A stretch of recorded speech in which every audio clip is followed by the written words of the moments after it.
नमस्कार, जय Jagannath. Welcome to learn with Jyoti Rekha. आज आम +2 सेकेंड ईयर साहित्य ज्योति तार गोटे विषय तपस्विनीर पत्र जार कवि होउछंती गंगाधर मेहर। आज से विषयटी को पढ़ा आ बुझा। प्रथमे गंगाधर मेहर को विषय जानिबा जहाँ जन्म होउछि बरगढ़ बरपाली रे।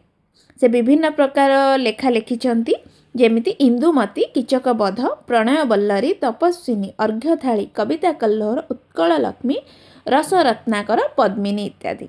दरिद्रता पंकपूर्ण जीवन सरोवर जात होइथिला रंगाजीव कवि गंगाधरंकर सुकुमार साहित्य सरोज। एही कवि जीवनी और जीविकार जटिलतार छंदी होई मध्य भूली नथिले बाणी आराधना। देवी कृपामयी सरस्वती करुणारू कविता रचना तांक पक्षे सहज और स्वाभाविक होई पड़िथिला। तेबे कवि थिले भारतीय परंपरार जड़े दृढ़ समर्थक। गंगाधर प्रेरणार उत्स थिला भारतीय पुराण, काव्य, नाटक पढ़ी। प्राचीन परंपरा आधारित होइथिले मध्य तांक काव्य कवितार आधुनिकतार स्वर स्वाक्षर सुस्पष्ट। तांक भावराजी नीति और आदर्शर कठोर श्रृंखला शासित होइथिले मध्य विविध मानवीय दुर्बलता को से परिहार करि पारि नाहांती। एतद् व्यतीत प्रकृतिर जीवंत और अपरूप शोभा वर्णना करिबारे गंगाधर हेउचंती समग्र ओडिया साहित्य अनन्य। बहि प्रकृति सहित अंत प्रकृतिर मनंज्ञ समन्वय और प्रकृतिर मानवायन गंगाधर रचना को सुख पाठ कर। आम जदि तपस्विनीर पत्र संपर्क में बुझा जानिबा आमे समस्ते जानिछे सीता जेतेबेले रामचंद्र द्वारा निर्वासित होई वाल्मीकि आश्रम रे तपस्विनी भाव में रही सेतेबेले रामचंद्र यज्ञ करुथिबा कथा शुणिथिले। यज्ञ कार्य पत्नी बिना संभव नुहे बोली माता सीता जानिथिले। जेहेतु रामचंद्र यज्ञ कार्य करुछंती सेथिपई से द्वितीय पत्नी ग्रहण करथिबा कथा संदेह प्रकाश करिछंती। रामचंद्र हुए तो द्वितीय पत्नी ग्रहण करथिबे, तेणु रामचंद्र को सीता एक निवेदन पत्र लिखिछंती। आ सेथिरे गोटे पत्नी मनरे उठुथिबा आवेग कष्ट को से समस्त को से प्रकाश करिछंती निज पत्र माध्यम रे। तेबे चलंतु बुझिबा आ जानिबा तपस्विनी बा माता सीता पत्र रे कौन कौन लिखिछंती। शरण बश्चल ध्वज रिपु गजांकुश, दुःखगिरी वज्र जहीं देखंती विदुष। राज राजेश्वरंकर से पद पद्म द्वंदे, दीन भिकारुणी दुरु नत शिरे बंदे। तेबे शरण बश्चल अर्थात प्रभु श्री रामचंद्र को कहा जायछि। शरणागत निजर संतान परि स्नेह प्रदान करुथिबारु प्रभु रामचंद्र को कवि कौन करछंती एठारे शरण बश्चल कहिछंती। ध्वज अर्थात पताका, अर्थात जे शरण बश्चलता रूपक पताका उड़ाती। रिपु अर्थात शत्रु, गज अर्थात हाथी, गजांकुश माने गज को आयत करने जे अंकुश व्यवहार करा जाए। शत्रु मानक पाई से होचंदी गोटे प्रकार अंकुश। से आहुरी कहिचंदी दुख गिरी वज्र जहीं देखंती विदुष, अर्थात दुख रूपक गिरी पर्वत पाई श्री रामचंद्र होउछंती वज्र सदृश, जहीं देखंती विदुष। विदुष अर्थात ज्ञानी बा पंडित। शत्रु रूपक गजर अंकुश सदृश और दुख रूपक पर्वत पाई से होउछंती वज्र सदृश बोली विदुष बा पंडित माने कहिचंती। राजा राजेश्वरंक से पद पद्म द्वंदे, दीन भिकारुणी दुरु नत शिरे बंदे, अर्थात सती सीता बहु दूररू शरण बश्चल प्रभु रामचंद्र को एठारे वंदना करिछंती। राजा राजेश्वर जे राजा मानक मध्य श्रेष्ठ तांको आमे राजे राजेश्वर कहि परिबा। तांको पाद पद्म द्वयरे कौन सीता माता सीता प्रभु रामचंद्र को वंदना करिछंती बहु दूररू। କରିବାକୁ मधु आशा तिमिर भेदन, कातरे कांतारे थाई करे निवेदन, अर्थात मधुर आशा रूपक अंधकार को भेद करी बहु आकुଳରେ कातरे अर्थात आकुଳରେ, कांतारे अर्थात बहुत दूर रे श्री रामचंद्र ठारू माता सीता बहुत दूर रे अछंती। केउ जंगल भितरे थाई से निवेदन करूचंदी। महाराज महायज्ञे होइछ दीक्षित, नवबामा हेउथिब बामांके विखित, अर्थात महाराज आपण जो महायज्ञ दीक्षित होइछंती, जो यज्ञ कार्य करुचंती ताहा पत्नी बिना संभव नुहे। तेणु आपण कौन करथिबे नव बामा, नुआ बामा बा नुआ स्त्री बा बामा अर्थात स्त्री, नुआ बामा बा नुआ बहु ग्रहण करिथिबे।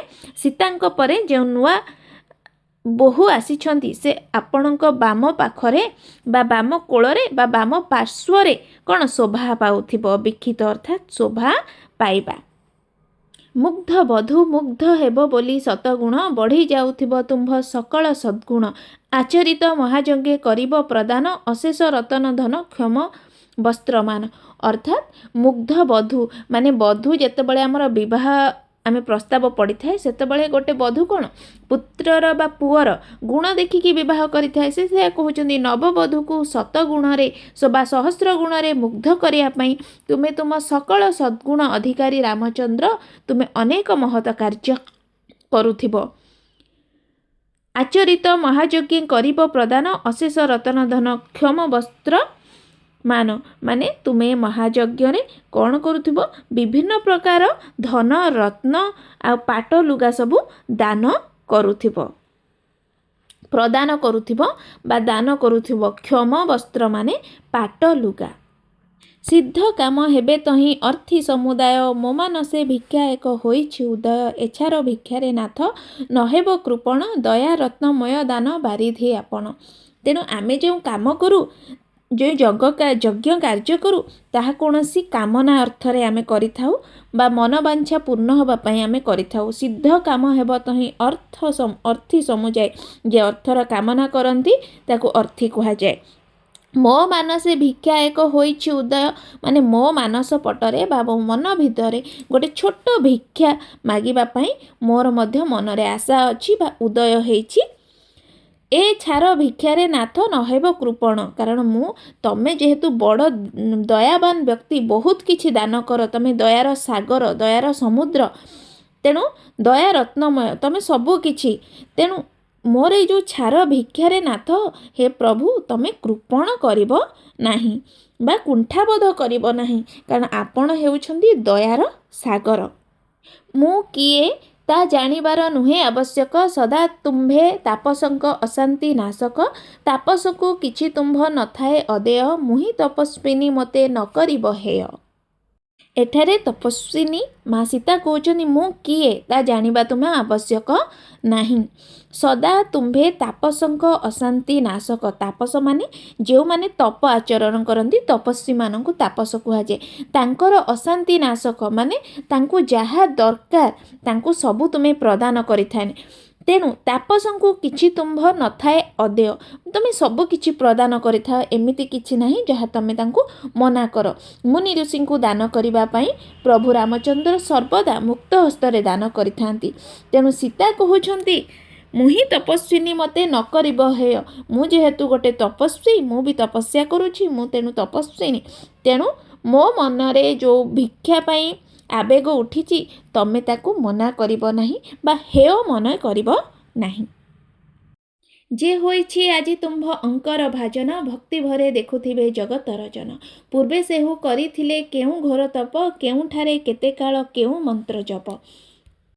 ଯେ ହୋଇଛି ଆଜି ତୁମ ଅଙ୍କର ଭାଜନ ଅର୍ଥାତ୍ ଯେ ତମ ପାଖରେ ଆଜି ତମ କୋଳରେ ବା ତମ ବାମ ପାର୍ଶ୍ୱରେ ଆଜି ପ୍ରତିଷ୍ଠିତ ହୋଇଛି ଭକ୍ତି ଭରେ ଦେଖୁଥିବେ ଜଗତର ଜନ। ଯେହେତୁ ତମେ ହେଉଛନ୍ତି ପ୍ରଭୁ ରାମେଶ୍ୱର ଶ୍ରେଷ୍ଠ ରାଜେଶ୍ୱର ତେଣୁ ସିଏ ତୁମ୍ଭର ଧର୍ମପତ୍ନୀ ଯେହେତୁ ତାଙ୍କୁ ଜଗତର ଜନ ଭକ୍ତି ନୟନରେ ଦେଖୁଥିବେ। ପୂର୍ବେ ସେହୁ କରିଥିଲେ କେଉଁ ଘୋର ତପ ସେ ପୂର୍ବରୁ କେଉଁ ଏମିତି ତପ କରିଥିଲେ କେଉଁ କାଳ କେଉଁଠାରେ କେଉଁ ମନ୍ତ୍ର ଜପି ଯେ ତମକୁ ସେ ପତି ରୂପରେ ପାଇବାରେ ସମର୍ଥ ହୋଇଛନ୍ତି। ଏହା ମାତ୍ର ପ୍ରଭୁ ମୋତେ ଦେବଟି ଜଣାଇ ଅନ୍ୟ କିଛି ଧନେ ମୋର ପ୍ରୟୋଜନ ନାହିଁ। କୋଟି ଅଶ୍ୱମେଧ ଯେତେ ଧନ ହୁଏ ଦାନ ତହିଁରୁ ଅଧିକ ତାହା ହେବ ମୋର ଜ୍ଞାନ। ଅର୍ଥାତ୍ ସେ କହୁଛନ୍ତି ସେ ଯେଉଁ ନାରୀଟି କେଉଁ ଜନ୍ମରେ କେଉଁଠାରେ କେଉଁ ତପ କରିଥିଲା ଯେ ପ୍ରଭୁ ରାମଚନ୍ଦ୍ରଙ୍କୁ ସେ ପତି ରୂପରେ ବରଣ କରିଛି। ମୋତେ ଏଇ କଥା ଜାଣିବାର ଅଛି ପ୍ରଭୁ ହେ ରାମଚନ୍ଦ୍ର ମୋତେ ଏଇ କଥା ଜାଣିବାକୁ ଅଛି ମୋର ଅନ୍ୟ କୌଣସି ଜିନିଷରେ ପ୍ରୟୋଜନ ନାହିଁ ବା ଅନ୍ୟ କିଛି ଧନରେ ମୋର ପ୍ରୟୋଜନ ନାହିଁ। କୋଟି ଅଶ୍ୱମେଧ ଯେତେ ଧନ ହୁଏ ଦାନ ତହିଁରୁ ଅଧିକ ତାହା ହେବ ମୋର ଜ୍ଞାନ। କୋଟି ଅଶ୍ୱମେଧ मेधे जेते धन हुए दान माने अश्वमेध यज्ञ कले बहुत किछि धन दान करने को हुए, बहुत किछि अश्व दान करने को हुए। तेणु ताठारू अधिक जदि मु एई कथाटी जानिजिबि बा से पत्नी केउठारे केउ तप करथिले जदि मु जानिजिबि ताहा 100 अश्वमेध यज्ञर धन पाइजिबा संगे समान हेबो बोली एठारे माता सीता श्री रामचंद्र को कहाइछंती बा कहिछंती। आउ एक कथा मात्र अछि अनुरोध, दुखिनीर पुत्र जुग अत्यंत अबोध, नाही तांक पितृकोल आहरण भाग्य, न जानती जन्मकाळु पितृ अनुराग। एठारे माता सीता कौन करछंती ना निजर पुत्र मानकर असहायता विषय स्वामी को पत्र माध्यम जणाइछंती। दुखिनीर पुत्रद्वय अत्यंत अबोध माने छोट बेलरू से बहुत अबोध माने से विषय किछि जानी नाहंती। से माने जन्म कालरू पितृ अनुराग जानती नाही, पितृ स्नेह कौन, पितृर लालन कौन से विषय से माने जानती। से भाग्य पितृकोल बसिबार भाग्य नाही। श्रीराम चरितरे विमोहित होई ताकर पाद पंकज दर्शन करने जाउथिबार सीता लिखिछंती। जानिछंती जननीर जीवन कंदाई, बीणातंत्री सहकारे रामायण गाई, किए न कांदिब बही मानव हृदय, तरुलता चय जही हुअंती अथय। माने माता सीता एठारे जणाइबाकू चाहुंचंती से अबोध शिशु से किछि जानी नाहंती, केवल जानिछंती से जो रामायण गाउछंती से तबले गाउछंती बीणा सहकारे रामायण गाउछंती से केवल जननीर जीवन को कंदाउछंती। कारण से जो रामायण गाउछंती ताहा राम सीतांकर कहानी, किंतु से जानी नाहंती से सीता रामायणर से सीता होछि मु तांकर माता। किए न कांदिब बही मानव हृदय, जो मानव हृदय हो पछे रामायण शुणिकी तांको हृदय कांदी उठे। तरुलता चय जही हुअंती अथ, जोटी तरुलता मध्य मन दुख करूछंती सेठारे सामान्य मानव हृदय केमिति थय धरिकी रहिबो। तुम्भर चरिते निजे होई विमोहित, जाउछंती शिशुदय महर्षि सहित, करिबाकू तुम्भ पद पंकज दर्शन, मन तांक नेउअछि करी आकर्षण। से कहउचंदी एई जो लव कुश दुई जण तुम्भे तांकर पिता बोली से जानी नाहंती, किंतु तुम्भर चरित्र रे से विमोहित होई मुग्ध होई करी तम जो रामचरित मानस गान करुछे सेथिरे तुमर श्रेष्ठ चरित्र विषय से जानिकी तुम प्रति आकर्षित होइकी मो शिशुदय कौन महर्षि वाल्मीकि सहित जाउछंती कौन करबा पई तुम्भ पद पंकज दर्शन माने तम पाद पद्म को दर्शन करबा पई से महर्षि सहित जाउछंती। मन तांक नेउ अछि करी आकर्षक माने तांक मनरे गोटे आकर्षण भाव अछि तुम्भ को दर्शन करबा पई। शुणाइबे तुम्भगत दुखर कहानी, जा शुणिले दुखिनीर हृदय हुए हानि, न शुणिले तहि प्रति धाऊ थाए मन, न हुई करी तार औत्सुक्य दमन। से देइछि जेतेबेले लवकुश महर्षि सहित तुम पाखक जिबे, तुम दरबार को जिबे, सेतेबेले से शुणाइबे तुम्भ गत दुखर कहानी, जहाँ तुम सहित घटी जाइछि रामायणर कहानी को से तुम्भ मानक शुणाइबे। जहाँ शुणिले दुखिनीर हृदय हुए हानि माने से एते कष्ट एते जंत्रणादायक जे जेकोसी दुखिनीर मोर हृदय जेपरि हानि हुए बा कष्ट पाए सेमिति समस्तक दुख हृदय कौन दुखरे भरीजिब। न शुणिले तहि प्रति धाऊ थाए मन, न हुई करी तार औत्सुक्य दमन। अर्थात एठारे लवकुशंकर जो रामायण गान करुथिबा लवकुश तांकर विभव अभुला कहानी शुणिबार उत्साह को से दमन करि पारंती नाही। जेते करण दमनीय असहाय लज्जाकर हेले मध्य तांको पई ताहा जीवंत वृत्तांत थिला बा जीवंत वृत्तांत। धीरवर से कथा को घेनी तुम्भ श्रुति, आणिब यद्यपि दीना बदेहीर स्मृति, बदेहीर प्रणय को मणिब स्वपन, चाहि नब प्रणयिनी प्रफुल्ल लपन। से कहउचंती जेहेतु श्रीरामंकर वीरत्व जश ख्याति सुनामरे मुग्ध होई तांको पद पंकज को दर्शन करिबा पई से जाउछंती। आउ गले से माने कोन करिवे रामायण गान करिवे।